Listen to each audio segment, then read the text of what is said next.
Hola, ¿qué tal? Un cordial saludo, mi nombre es María Cordido. En esta oportunidad les voy a comentar un poco sobre la relación jurídica tributaria. Hablando generalmente en el campo del derecho, ¿qué es una relación jurídica? Se conoce como el vínculo establecido y regulado de manera legal entre dos o más sujetos respecto a determinados intereses. Se trata de una relación que, por su regulación jurídica, genera efectos legales y de ella derivan derechos y obligaciones que van a llegar a las partes. Entonces, bien, si a este concepto se le anexa la palabra tributaria, se define igualmente como un vínculo jurídico obligacional, pero que surge en virtud de las normas reguladoras de las obligaciones tributarias, lo cual permite el fisco, siendo este sujeto activo a la pretensión de una prestación que por parte del sujeto activo está obligado a pagar. Está obligado a cobrar lo que le va a pagar el sujeto pasivo, que puede ser prestación o obligación. Diferentes autores establecen conceptos que son notables y respecto a lo que es la relación jurídica. Para empezar, Giannini la define como una relación jurídica especial entre el Estado y los contribuyentes. Por su parte, Blumenstein podría continuar con su aporte expresando que el individuo es sometido al poder de imposición del Estado que da lugar por una parte a una pretensión jurídica de tipo patrimonial y por otra a un determinado procedimiento para la fijación del impuesto. Aunque Lucchi no la llama relación tributaria, sino más bien obligación tributaria. No por desconocer su existencia, sino porque la obligación tributaria es la suma de un vínculo jurídico y que de esta nacen consecuencias u obligaciones. Es como si fuera una cadena. Entonces, de todas estas tesis se concluye que la relación jurídica es un tipo de relación compleja, ya que existe una determinada obligación con unas obligaciones subsidiarias. Estas obligaciones subsidiarias son intereses, multas, entre otros, y que van a derivar conductas de dar, hacer y no hacer, como en el derecho civil obligaciones. También es importante mencionar que el sujeto pasivo puede reclamar sus derechos ante la jurisdicción competente en caso de ser lesionado por el Estado. Y por último, hay que dejar claro que la obligación tributaria no es más que el objeto de esa relación jurídica de la que se ha hablado anteriormente. Pasando a la obligación tributaria, es aquella obligación que debe imponer la ley, o que impone la ley de cumplir la prestación que genera una relación entre el Estado y el sujeto pasivo, que tiene como fin último la recolección de tributo, donde no se trata de pagarlo, no solo de pagarlo, sino de soportar y aceptar inspecciones, fiscalización de parte de los funcionarios públicos, los funcionarios competentes, aparte de pagar multas, intereses y otros que se le puedan anexar, pero siempre dependiendo de la ley.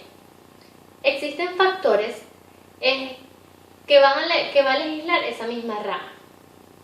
La fuente de la obligación tributaria es, como ya se conoce, la ley, siendo la única que puede crear obligaciones respecto a esta rama.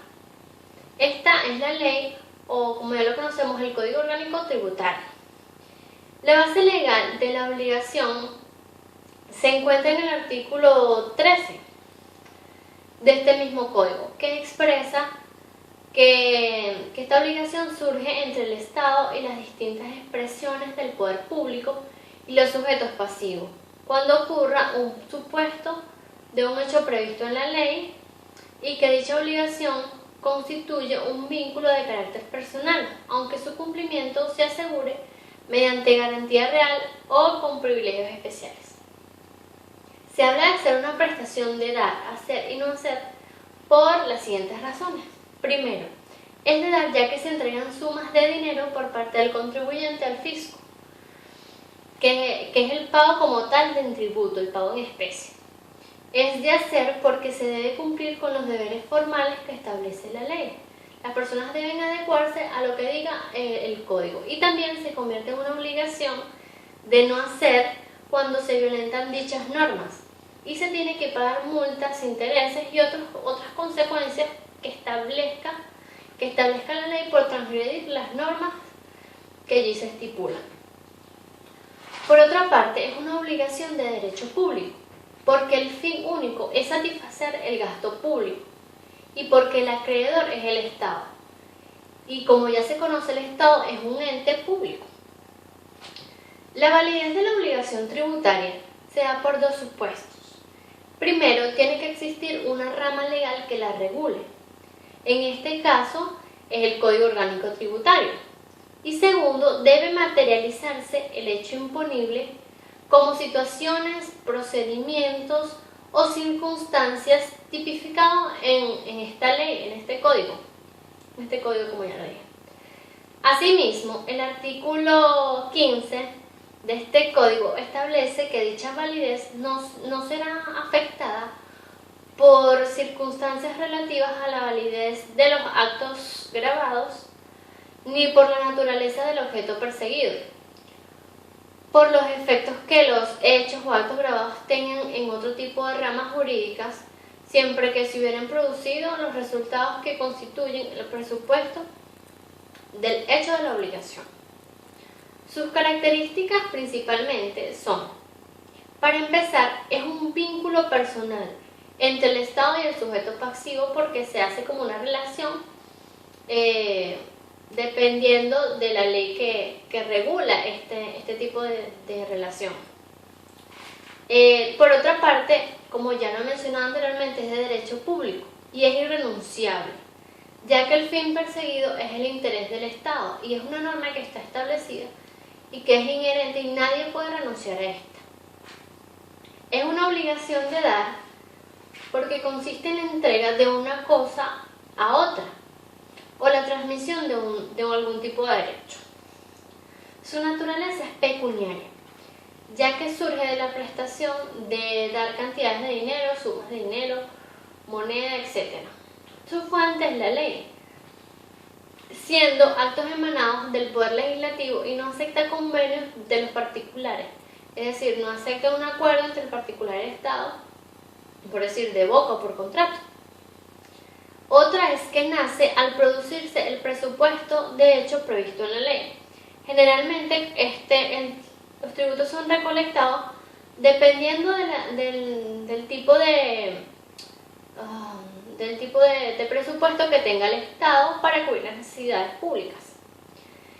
Por otra parte, es autónoma frente a otras instituciones del derecho público, ya que no depende de ninguna. Tiene su propia ley, sus propias normas que la regulan. Y su cumplimiento se puede asegurar por medio de la garantía real o con privilegios especiales.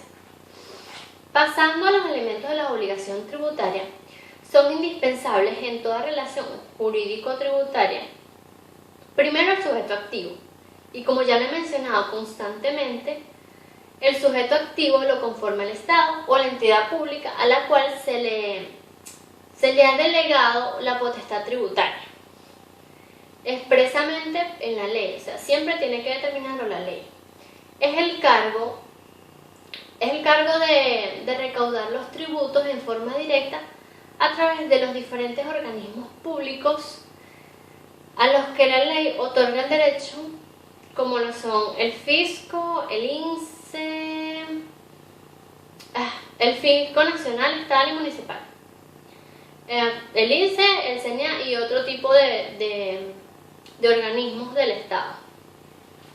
Tenemos el sujeto pasivo, que es el deudor, el particular, o puede ser una persona natural o jurídica. Es el contribuyente, deudor o sustituto. La ley es la encargada de determinar quién es la persona obligada al pago del tributo, sea persona natural, como ya lo dije, o jurídica. Esto lo va a establecer el artículo 19 del Código Orgánico Tributario. Puede existir sujetos pasivos solidarios, primeramente que son aquellas personas respecto de las cuales se verifique el mismo hecho imponible en los demás casos, ella debe ser expresamente establecida por la ley. Aquí, como en el derecho civil, surte los mismos efectos que vendrían siendo que si uno de los obligados cumple con su deber formal, ello no libera a las demás personas, en los casos en que la ley o el reglamento exigiere el cumplimiento de cada uno de los obligados. La remisión o la exoneración libera a todos los deudores, salvo que ello haya sido concedido individualmente. Aquí el sujeto activo podrá solicitar el cumplimiento de los demás obligados, con deducción de la parte proporcional del beneficiario, que sería el sujeto activo. Otra es que no será válida la renuncia a la solidaridad, es irrenunciable. Y la interrupción de la prescripción en contra de uno de los deudores es oponible a los demás. Siguiendo con el mismo orden de ideas, la ley toma por contribuyentes a las personas naturales aunque sean menores de 18 años, a las personas jurídicas y demás entes colectivos, así como también las entidades colectivas. Existe también el caso en que el contribuyente sea un fallecido, y en este punto la obligación estará a cargo de los sucesores.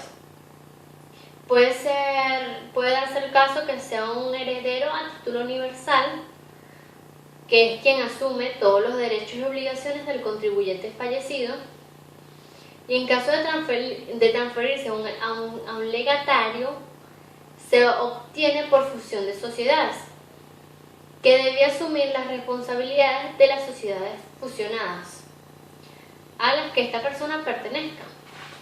Por otra parte, cuando se hace referencia a los responsables, que según el artículo 25 del Código Orgánico Tributario, son aquellos sujetos pasivos que, sin tener el carácter de contribuyente, deben, por disposición legal, cumplir las obligaciones atribuidas a estos. A su vez, ellos sostienen el derecho de reclamar del contribuyente el reintegro de las cantidades que hubiere pagado por él. Es decir, si yo pago por otra persona pues ocurre cualquier circunstancia, yo puedo reclamar ese dinero que pagué por otra persona. Hay varios tipos de responsables que vendrían siendo, para empezar, los responsables directos, en calidad de agentes de retención o de percepción del tributo correspondiente, que deben realizar estas acciones, y estas personas designadas por la ley, por así decirlo, deben administrar previa autorización legal. Las personas privadas no tendrán carácter de funcionario público, y el único responsable ante el fisco por el importe retenido o percibido es el agente, y en caso de no practicarla, responderá solidariamente por el contribuyente. Por otra parte, si se efectúa la retención sin norma que lo autorice, responderá de ello ante el beneficiario, que podrá solicitar el reintegro a la administración si se hubiera enterado de la retención indebida. Segundo, los responsables solidarios son aquellos padres, tutores y curadores de incapaces, pero también pueden ser directores, gerentes o representantes de personas jurídicas o demás entes colectivos con personalidad que ya haya sido reconocida. Así también serán los que dirijan, administren o tengan disponibilidad de los bienes de entes colectivos o unidades económicas que carezcan de personalidad jurídica. Aplica para los mandatarios, los síndicos y liquidadores de quiebra o sociedades, y de igual forma serán los administradores judiciales o particulares de las asociaciones que se hayan obtenido. A su vez, los socios o accionistas de las sociedades liquidadas y todos los demás que vaya a establecer la ley, que sean calificados como responsables solidarios.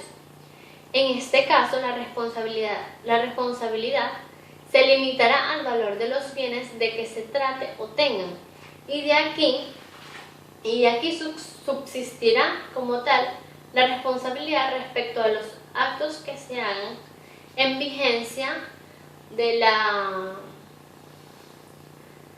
representación o del poder de la administración. Asimismo, serán responsables solidarios los adquirientes de fondos de comercio, del activo y del pasivo de empresas o entes colectivos que tengan o no tengan personalidad jurídica. Pasando ya al punto del domicilio tributario, se puede entender como el lugar de localización del obligado a pagar el tributo o, lo que es lo mismo, el sujeto pasivo, en relación con las relaciones existentes, valga la redundancia, entre este y la administración tributaria. Un autor llamado Villegas considera el domicilio de dos maneras. Primero, con respecto a las personas físicas, que expresa que es el lugar de su residencia habitual, y subsidiariamente el lugar donde ejercen sus actividades normalmente, o actividades específicas, ya sea industriales, comerciales o profesionales. Y en segundo, a lo que respecta a las personas colectivas, considera el mismo autor el domicilio, el lugar donde está su dirección o su administración efectiva, y subsidiariamente en caso de no conocerse tal circunstancia, el lugar donde se halla el centro como tal de su actividad. Como se ve en otras ramas del derecho, el ámbito de aplicación es por hechos ocurridos dentro del territorio venezolano, y también puede ser fuera de este, pero siempre y cuando el contribuyente sea de nacionalidad venezolana o esté domiciliado en el país.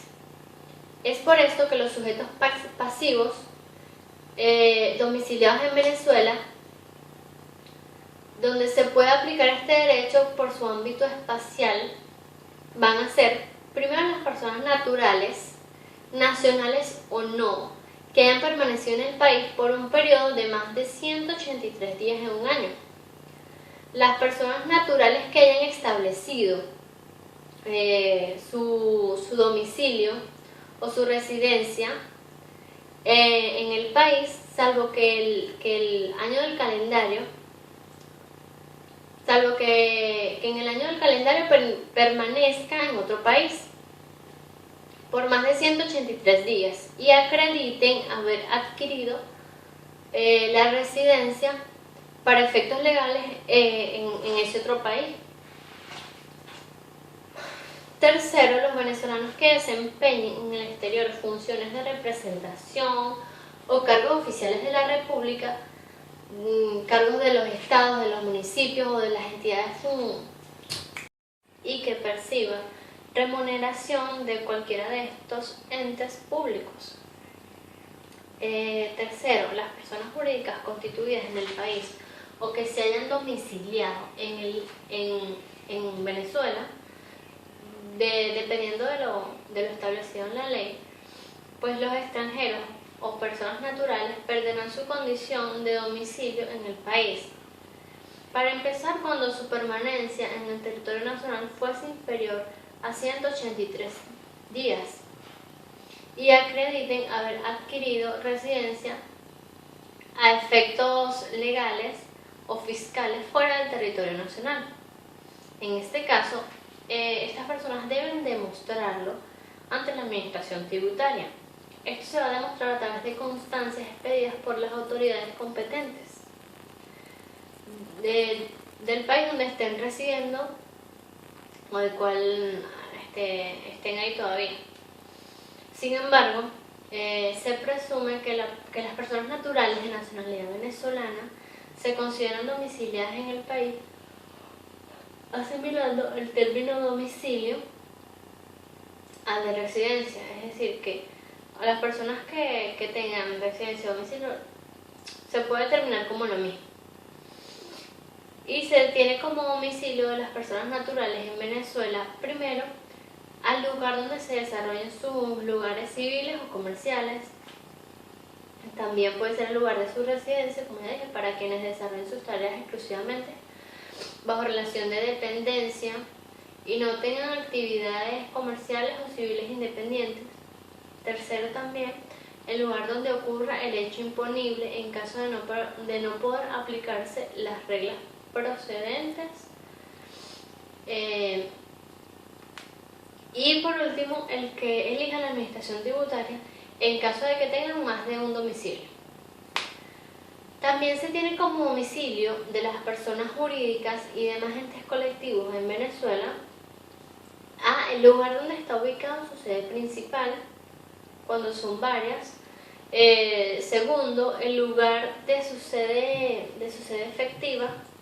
Tercero, el lugar donde ocurra el hecho imponible en caso de no conocer la sede principal o la sede efectiva. Y el domicilio escogido por la administración tributaria en el supuesto de existir más de un domicilio. Los domiciliados en el extranjero. Para los domiciliados en el extranjero será en el domicilio de su representante legal en Venezuela.